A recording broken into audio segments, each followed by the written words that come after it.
ये and stream का option आ रहा है सर, जब ये हो जाएगा ना आपका रिकॉर्ड पूरा तो आप एंड स्ट्रीम का ऑप्शन पे क्लिक कर दीजिएगा। और उसके बाद तो कुछ नहीं करना? नथिंग। ठीक। You are live right now, आप स्टार्ट कीजिए sir. Hello everyone, my name is Prabhat and I'm a graduate of National Law University, Punjab. Today I'll be taking legal reasoning lecture with you. So the topic for today is voluntary non-fit injuria, the defense of voluntary non-fit injuria under the law of torts. So the methodology that I'll be adopting today is I'll be discussing some instances, some cases that have been decided previously. And all you're supposed to do is keep those cases in mind and then decide and learn. Alright, so let us begin with today's session. So before we proceed, let me give you a brief introduction, a brief background about the topic. So in law of torts, if a person is having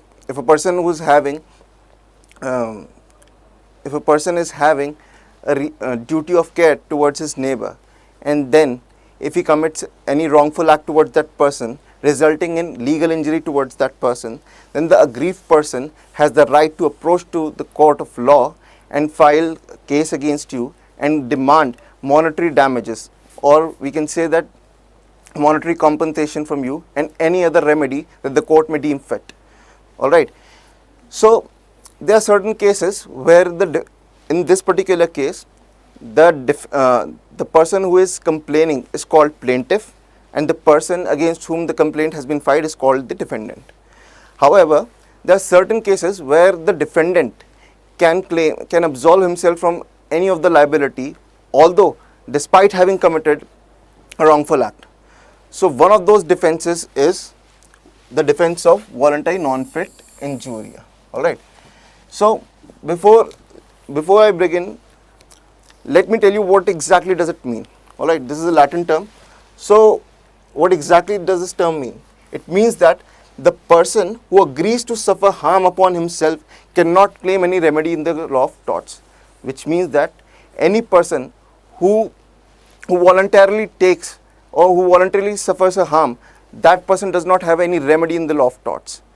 So what are the ingredients? What all is required to claim a defense of voluntary non-fit injuria? One, the plaintiff, that is the complainant, was aware of the risks that were involved in committing that act. Secondly, plaintiff was not only aware, but he voluntarily agreed to suffer the harm. Alright. So there are two requirements. Not just the plaintiff needs to be aware of the harm that is being that may accrue to him, but also he must have voluntarily agreed to suffer that harm. Only then the defendant will be able to claim defense under the defense of voluntary non-fit injuria. Let me give you an example. It was in one of the previous year questions. So if you are standing in the spectators area, a cricket match is going on, India versus Pakistan, and Shoaib Akhtar is bowling, right? And on the batting end it's Sehwag, and he hits a six. And you, as a spectator in the ground, the ball flies around and hits over your head and causing injury to you. Would you be able to claim damages from the organizers of the event? Would you? Now let me show you whether those organizers of that cricket match would be liable or not. All right. Were you aware of the risk involved? आपको पता था कि ball उड़कर आ सकती है और लग सकती है? क्या ये नॉर्मल इवेंट था कि नहीं था? बिल्कुल था. क्या आप did you voluntarily agree to suffer the harm? Didn't you purchase the ticket, went into the stadium to watch the match? All right. So this reflects that you voluntarily agreed to suffer the harm.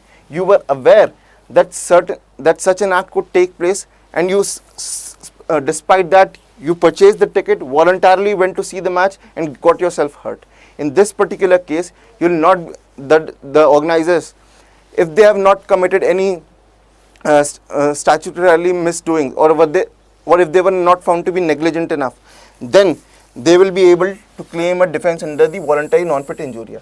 Try to remember this from the perspective of consent. All right. Whenever this thing comes in your mind, it must reflect in your mind that there was consent from the plaintiff to suffer that harm. All right.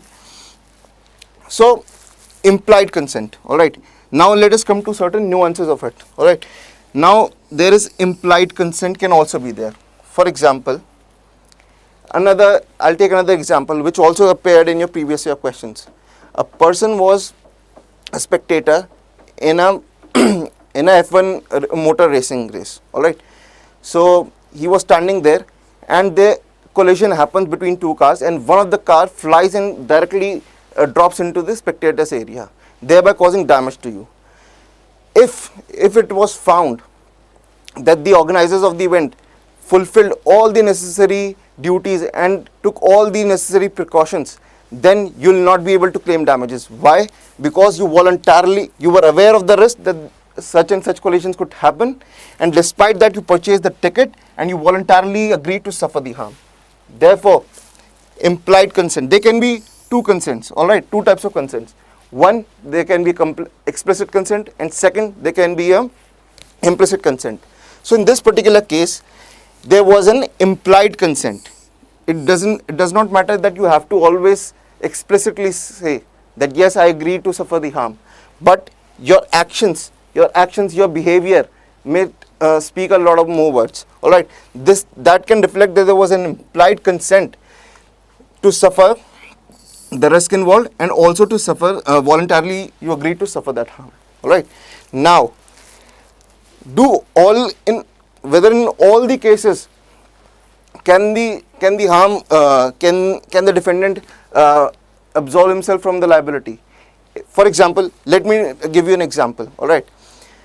There is a football match going on, and one of the midfielders attacks or tackles one of the players, and he injures them. If that particular tackle was within the limits of the game and it was not deliberately made, or it was not more than the regular proportion, all right, such as to harm that person or deliberately kill that person or cause a grievous injury to them, all right, if that does not found if the case does not found that, then such harm caused must not go beyond what has been consented for. For example, deliberate football tackles. All right, you're in a boxing match. All right, once the bell has been rung and the match has been stopped, despite that, if another boxer comes and hooks you, all right, still, and that was not within the terms of the game. That risk you did not avail for. All right, that was a risk that you were not you were not aware of, and that is a risk which you did not voluntarily agree for. Therefore, in certain cases where the harm that has been caused, which has not been consented for, that shall not be covered under the defense of voluntary non-fit injuria. All right, let us come to the next topic. All right, so whenever there is a duty of care that is expected from the side of the defendant, that there are two things. They can either be a duty of skill or they can be a duty of care. All right, law only takes into account duty of care. All right, it does not matter whether you have skills of Michael Schumacher or whether you have skills of ordinary person. All right, so it doesn't matter. All that the law requires you to have is a duty of care, which only means that a reasonable, ordinary, prudent person who must have a decent level of skills to take due care of their neighbor. For example, you're driving a car, all right, on a road. So the law expects you to have only that much percent of driving skills which a reasonable, ordinary, prudent person should have. It does not expect you to have driving skills of Michael Schumacher. All right. So all that the law expects from a person is duty of care. All right. It does not expect from duty of skill. Skill can vary for any person. All right. I might be having pathetic driving skills, or some other person would be having very good driving skills. All right. Second person could be Michael Schumacher. The only thing that the law will take into account is the duty of care. A reasonable person who should, provide a duty of care to his neighbor. Only that shall be taken into account. All right. Secondly, the consent. All right. Just that we have, like we discussed in the previous slide. All right. That plaintiff should be aware of the risk. All right. here that the person should not only be aware, but he should always aware in the sense of he should give a free consent.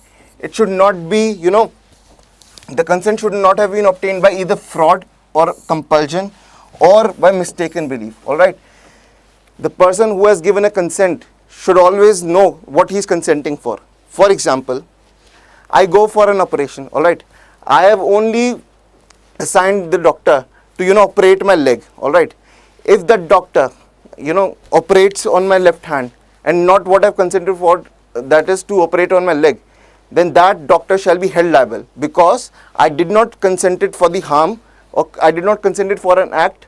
All right, I only consented for to get my right leg operated, not my left hand. So free consent has to be given by the plaintiff and does not include consent obtained by either fraud or compulsion or mistaken belief. And the act must be same for which the consent has been given. All right. So what can come under consent under compulsion? All right. Now there's a famous case. There was a worker who is working in a building, construction of